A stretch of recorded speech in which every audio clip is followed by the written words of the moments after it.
This company is running out of time, out of money, technically out of legal defenses. The Lagune is fast, unstable, and somehow a bestseller for over 14 years. Which tells us everything we need to know about our customers.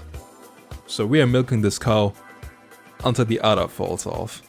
Because when you can't fix bad engineering, you facelift it. Welcome to Widowmaker Industries. Technically safe, I guess.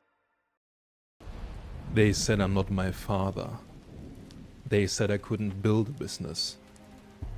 I guess they were right. But there's one thing that I have that they don't.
Welcome in. So we're back in the company, trying to keep it afloat somehow by basically facelifting cars that we are selling for over 20 years in some cases. Why, you may ask, are we facelifting the same thing over and over again for sometimes the 8th time at this point? Because we are basically bankrupt.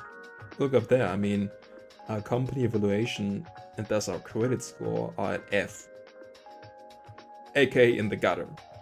And that means no loans, and that means no new cars.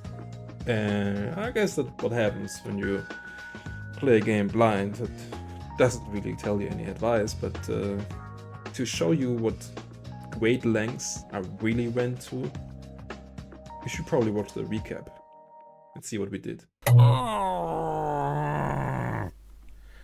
What is... And then look at the third gen from the 90s. Do you want to, telephone? Yeah, telephone. We want to outsource a, Whoops, sorry guys, wrong channel here. Gang, has there been such devastation? Tricks running low, cops pushing harder than ever. And yeah, this little bitch just running wild. Don't worry, the new Widowmaker Fly car just released. We are back in the game. Bubblegum cap with a gold that's snapping with some rhino legs and a booty that's flapping with some bio. Plus you know we love capping, got her toes done up with her fingernails matching. Girl, that big old that you walking across the street with these days. So I have to dance and I squeeze it, till it gon' pop, make the juice start running out. Piece of lipstick like a goose. What I'm talking about, the freaking freaks. I don't know the goose at your pockets like a trick. Watching your caboose as they bubbles out. This is that little something bad to the bone. That ain't a monkey hanging up your back. That's Donkey Kong. So as you can tell, it doesn't look that well for us. Credit score of F. Company evaluation is by minus 90 million. Basically, we're gonna have to pay someone to take over the company because we owe so much more than we're making, and that we have in valuables. Even though we have like, I don't know, 10 factories, it feels like. So it's a big mess, and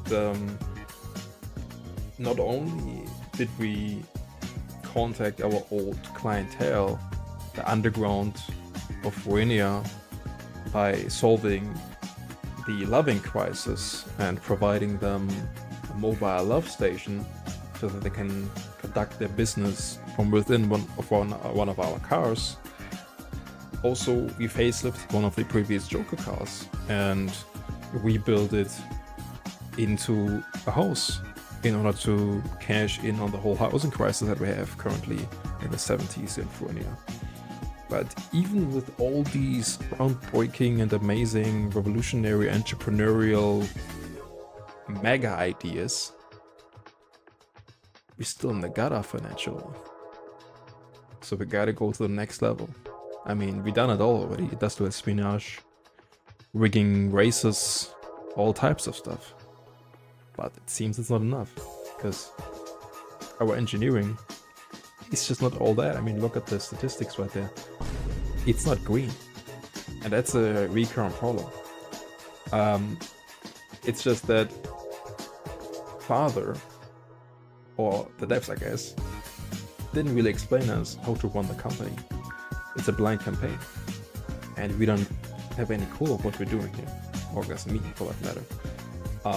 Other than putting bigger engines into the cars, right? But other than that, it doesn't look too well. Because the statistics always show that it's getting more yellow and more red by the year, by the face, of course, because the body's getting older and older. So it's a big problem. So, to be fair with you, I have no bloody clue what we're doing here. How we're supposed to get this back out of, from the ground, back off the ground, back out of the gutter now. Because as you can see here, I'm basically just pressing random buttons in order to see what makes this turn green. What can we do so that the next facelift stays making us money? And probably at this point it's the age of the body. But the problem is we're not getting too many informations from the game itself. Nothing is red or telling us, hey, this is wrong, or nothing is telling us that the age is too old. I mean, this is 1957, it's like 15 years old now, I think. We don't have that bad numbers compared to the competition. There's nothing wrong with the engine, the meeting emission levels. It's just a bit of a guessing game, right? Which I'm going to spare you. So it seems like it was the brakes mainly who needed a little bit of a treatment. Who would have guessed that brakes made out of aluminum foil wouldn't be suitable for a car with up to 150 horsepower. So a little bit of downforce, a bit of undertray, a little bit of rear angle, because this car actually is pretty good on a racetrack.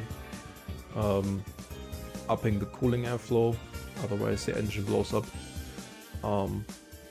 Yeah, maybe increasing the quality a little bit here as well, and trying to milk this thing as much as we can.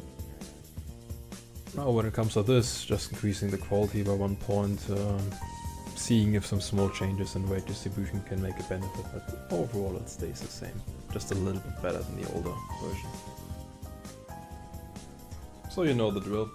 Couple of simple button clicks for the facelift, making things seem a little bit better than they used to be. Setting 3 trims: Convertible Super, Muscle Premium, and GT Premium.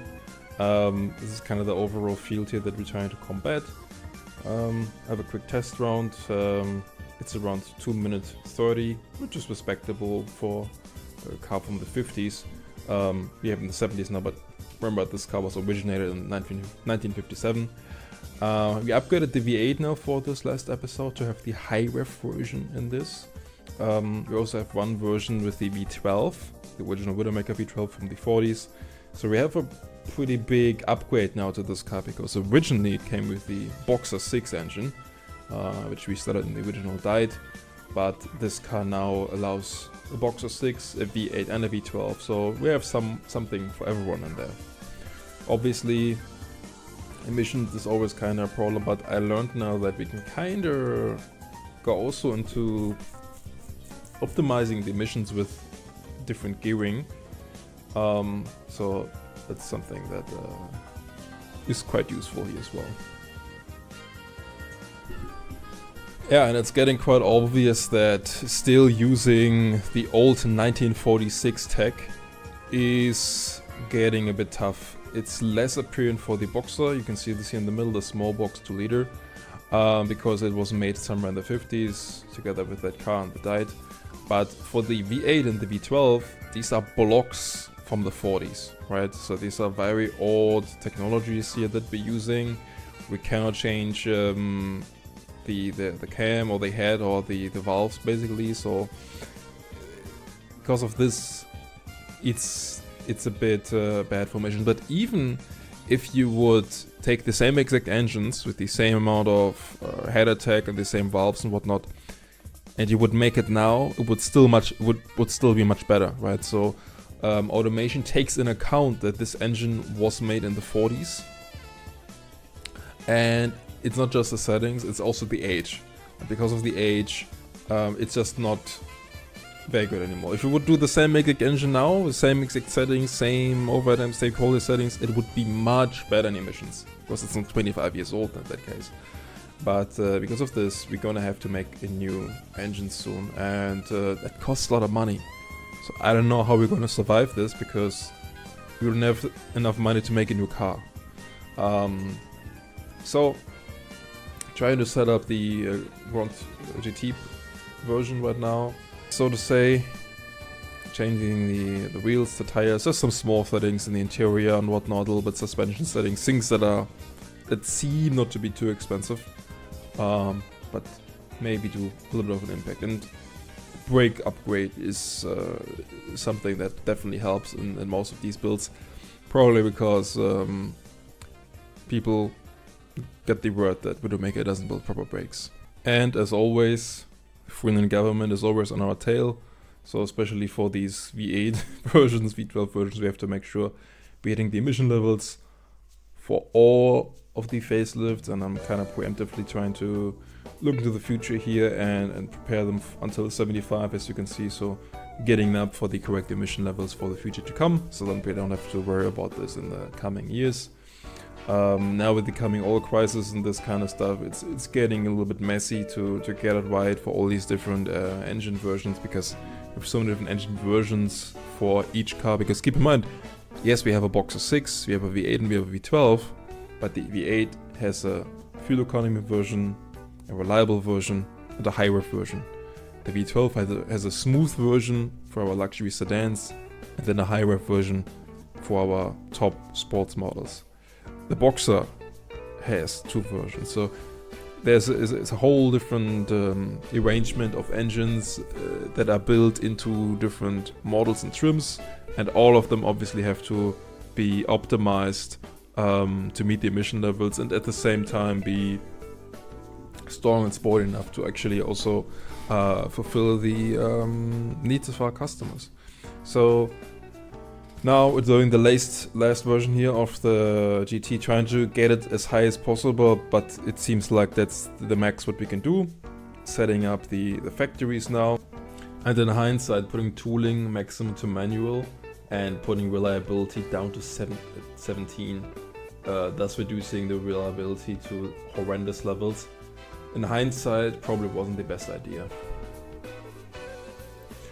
Once again, I want to blame someone else, in this case automation, for just not explaining enough, because there's like a billion different like information sheets and Excel sheets and just like different little bubbles and boxes and things to click and to read and whatnot.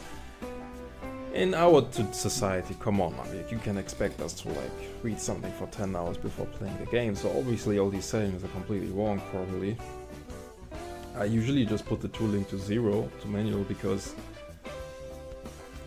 back then I was just thinking, okay, that means just I'm gonna produce less numbers, but I'm not gonna pay as much money for engineering, which is, in theory is correct. But what I figure out now, what I was told to my crafter is, if I have high demand, this will just be exponential cost now, because I'm gonna have to overhire more people, more factories. That's probably why I'm gonna have 10 factories. And I have to pay much higher rates because they are doing overtime, basically, right? So that's kind of a problem there. Yeah. You do mistakes, you learn, I guess. Do we though? Let's see. So you have no money, so what do you do when you have no money? You buy a bunch of land, build a brand new factory that is completely empty and it's gonna ruin you financially, because why not? You know, I'm beginning to think maybe I should start reading things before signing off hundreds of millions of dollars, or $1 trillion in this case, but we're gonna be fine, right? So now it's time to find a place where we can actually build the facelift. And I'm seeing here that I do have a couple of factories available technically, but what I do is I have 2 factories making the same car, 1 factory making the old version while the new factory is producing the new facelift, right?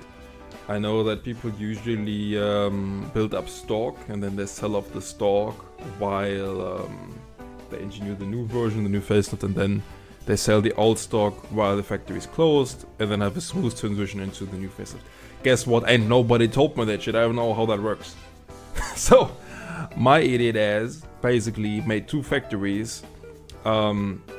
Basically made a new factory whenever I had a new engine or facelift upgrade or something like that, so that I can keep producing the old car, the old version, like facelift on, let's say Mark 1.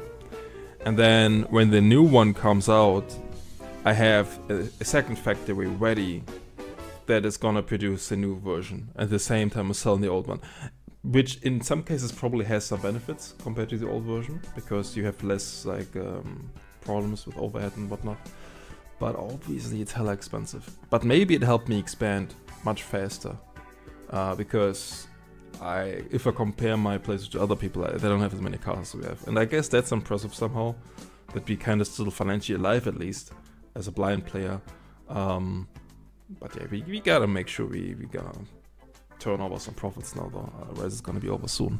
So because of our horrendous settings, overworking our employees, having horrible reliability, combined with no Q&A, and just messed up settings overall, our cars are way too expensive to produce, basically cutting the profit margins into nothing. So what should you do in that situation when your car is way too expensive? Just increase the price. Don't go into the settings and actually make sure that you're gonna lower the price of whatever is causing the high cost. Just increase the price and let the customer carry the expenses for you. And there you go. We just let the customer carry all the cost, and if everything turns green, then we're laughing. So that's my advice for you. Don't read all these fine prints, overwork your workers, put reliability to 0. If the car breaks, hey, we already sold the damn car. Recalls? Fuck all that. We ain't doing all that nonsense. So there you go, everything is green, looking good, company evasion on F, but we can probably still get away with the loan somehow. I mean, I know a guy at the bank and he told me if I'm signing off my house, it's probably gonna be okay, but you gotta make sure you got good friends in high places, so just let them pour it like that, you know, then you can kind of get away. So, little 20 million loan, 400k a month, we're paying it off. Can probably get away with that somehow. I have no idea how we made this car project profitable with having 0 reliability, 0 social. Probably it's gonna bite us in the back, to be honest though, because these cars are gonna literally break once people drive off the lot, as usual for Widowmaker Industries. And the recall cost and the hidden reputation is probably something that, okay, future Widowmaker Industries CEO is gonna have to deal with the future problems. Okay, for now, we gotta survive today, which is autumn of 1970s, and it's looking tough enough with all these annoying emission problems coming up. So good thing we already upgraded the engine and the new facelift for those things to come. Yeah, who would have guessed? I mean, speaking of the devil, am I right? So recall, yeah, you just gotta weasel yourself out of those things. To be honest, the more I learn about automation, the more I'm surprised that I got away with this nonsense that I did, because We built the buyer clone car, the compact, with 20 goddamn trims, and we're not bankrupt. Even though at the time, okay, if we have like 2 flags on the thing in the factory, you have to shut down, and we have like 50 of them. But it's part of the game. So now it's next up is the Dyte. Same game, making sure the missions are met, and giving the car a couple of little bonuses in order for the facelift to sell. So the Dyte is a very interesting example because it's actually our most sold car, and also is going to become the car that we sold for the longest period of time. We developed it shortly before the Lagune in the early 50s, and it was always, there was never a year where it wasn't sold because it always had these small engines. So the whole oil crisis times, it was always a good seller. Our main station being Fuinia, people love the small engine, the small light car. It actually had very good track times. So as you can see here on the screen as well, only the small Boxer 6 engine fits. And that's kind of the reason why it only has a small Boxer 6. You can bet your ass that if a bigger engine would fit in this, I would have put it in, as you can tell from every other car that I have. So change the brakes up a little bit aero changes, but it doesn't make too much of a difference. But what we will do for this, we will upgrade the entertainment, so the whole interior is a little bit more luxurious, and that will help with the sales of the car. Unfortunately, it's extremely expensive, but you gotta do what you gotta do. Upgrading the safety to 1970 doesn't do much, so we stay on what it already has, 1960s advanced. Small little suspension, button clicks, can make a little bit more green. And especially if you increase the quality to +7, it gets much better. So for the other trim of the Dyte, we want to kind of attack the convertible sport market, and the other one is in the light sport and track market, and we also have convertible premium, I think it was, with the other car. But this car seems to be one of those where whatever we really change in all of these settings, it doesn't get all that green. Probably because for this market they want to have a newer model, and this one is pretty much very, very old, much older than the Lagune. So, ready to sign off, and hopefully we can turn this thing green as well, right? For our lab cost, I would really like to cut the cost somehow because we're spending over 500,000 a month, but the problem is I really want the exhaust things and the turbo unlocked, because I know for sure with the exhaust stuff, with the emission levels in Fuinia, it's not gonna get better. I need the proper catalysator and making sure that I can handle these emissions in the future. So now, starting off the Dyte, as you can see, the reliability was on 0 all this time, and I think maybe also it's a bestseller because I got away with this, because maybe in the track niche they don't really care about all that much reliability. So guess what, guys, if you have 0 reliability, lower the wages you pay to your workers, and have literally 0 Q&A threshold, so that no one ever checks what's going on in your factories, you can still kind of make a profit there. So that's what this is all about. Shitty cars, no tooling, no control of what's going on in the factories, and it somehow works, right? I mean, look at all this money we're making right there. Don't listen to these guys telling you, oh, you need reliability, you can't build a car and sell it over 1 million times with 0 reliability. Reliability is the most important. Forget about these naysayers, these haters, man. We want to make some money here, right? So it's all about selling a product at a profit. So you heard it here first, guys. Don't listen to the naysayers and do your thing here. And if they tell you, oh, your park is shit and it broke after 100 kilometers, 50 miles, you tell them, get yourself a better mechanic, that's not our fault. Bought as seen. Those are the magic words you want to remember as a car salesman. Bought as seen. You bought it, you got it. No refunds.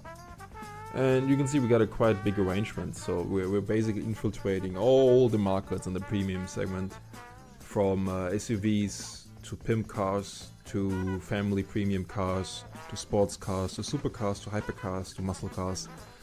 And all of them have one thing in common. Zero reliability, baby. And that means common and often recalls, right? But that's just, you know what they say is, all publicity is good publicity, all marketing is good marketing, and we are in the news pretty much every other week, because something broke, right? Either found out the brakes were made out of aluminum foil, they figured out the wheel falls off in the first corner, but guess what? Our name is in the newspaper all day long. They're not talking about Cisalpina, they're not talking about Fusco Auto, they're talking about Widowmaker Industries, baby, back at it again. And you know who attracts that kind of, what attracts that kind of thing? The audience of young men who want to prove to the world, hey, I can still drive that thing, I can still make it, I can still survive driving a Widowmaker. So we're free marketing, basically. So you just click either ignore or small recall, jump on the month, and see what complaints are coming up next. That's basically live as an automotive CEO right here. Joker's understaffed, all kinds of nonsense, quality issue every month literally. Sometimes we have 2 quality issues per month at this point. Oh, that's okay, I think. So I guess we can answer the question, can you sell a car with literally zero reliability with yes, I mean it kind of works. Okay, we do have, what's this, like 4 years, 5 years are we behind in producing the stock for the buyer clone. Seems like just like I expected, it's really popular. On the other hand, it's probably because we made fucking 20 trims at this point. But we're gonna wing it, right? But maybe we can change the price a bit in order to fix it up. If you make it more expensive, we can maybe fix it a little bit. So now obviously with this car coming along, the Joker, but also having this huge problem with the compact car, we're gonna have to kind of wriggle around with the factories.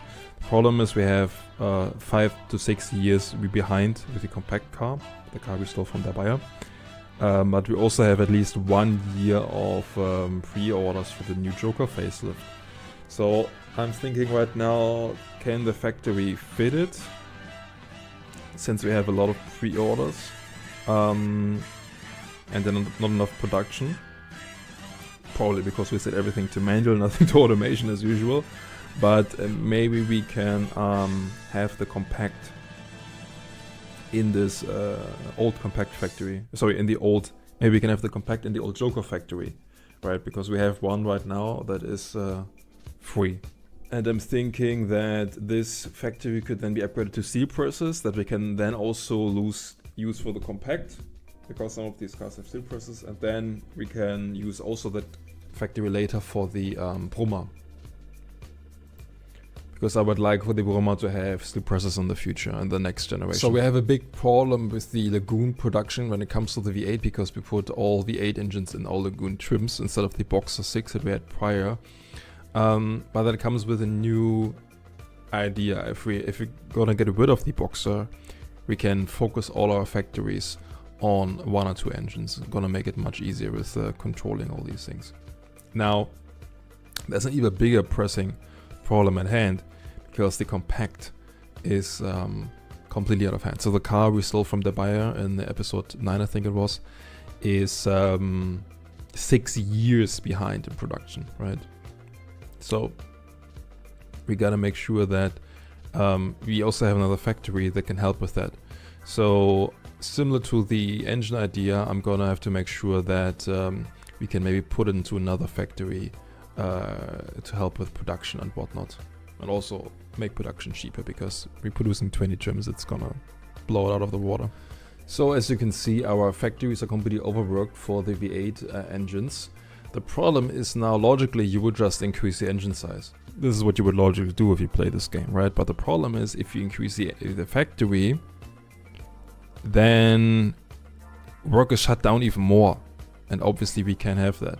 Now, the other problem is also, if you get a new factory, you're gonna have to pay a lot of money that we don't have. And with an evaluation as horrible as ours, no one wants to let us money, meaning we're gonna get horrible loans.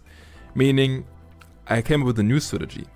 I'm basically setting off an existing factory that we have right now, and instead of using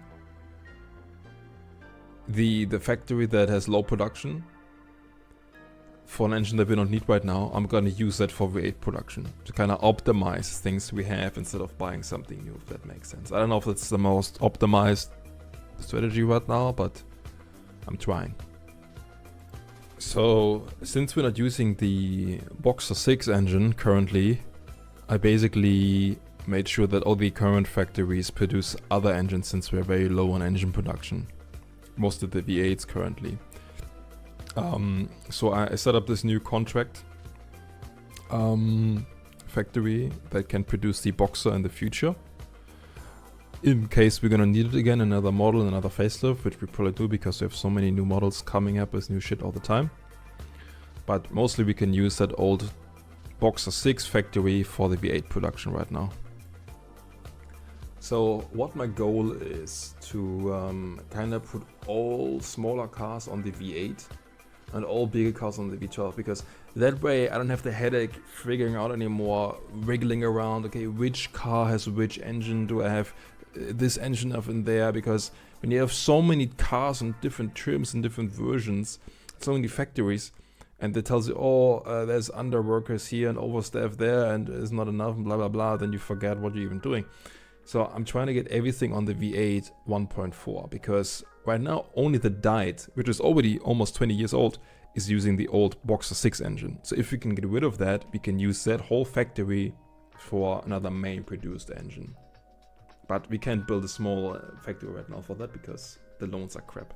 But since we do have a credit rating of D right now instead of F, maybe it's our only chance to turn this company around and increase the factory size here from small 2 to medium 1 with steel presses, and maybe not produce all cars here, but some of them, like the most popular ones, so that we can actually kind of help, because we do have 6 years of pre-orders on this car. That's a lot of money. So if you can just produce a little bit before we have to pay the loan off, which is gonna be horrendous, it's 200 mil, we can maybe turn this company around. So that's just something that I'm hoping for with this kind of desperate, last try to kind of save us from bankruptcy. So yeah, so let's just take a second and have a look at this huge arrangement of different cars we have before we skip over to the next ones. We have the Compact, the Dyte 2, the Malibu, the Brummer, the Fly, the Joker, the Lagoon, the original Dyke, the Berg, the Spectacular, and the original Atom. So we have a full arrangement of 11 cars, with only 2 of them not being in production anymore. So that's huge.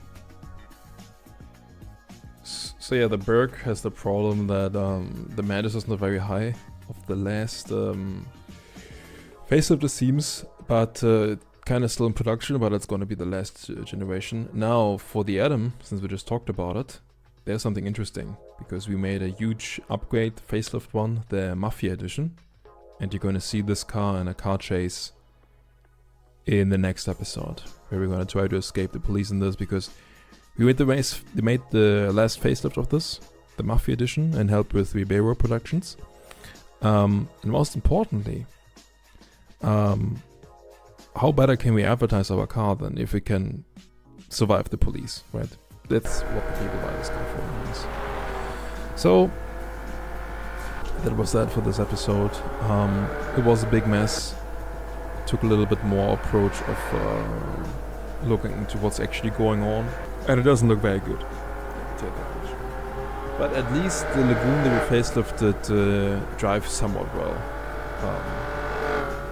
I guess. Does it? Maybe not. Are you the guy who made the Widowmaker? Yeah, I'm gonna use it at range run soon.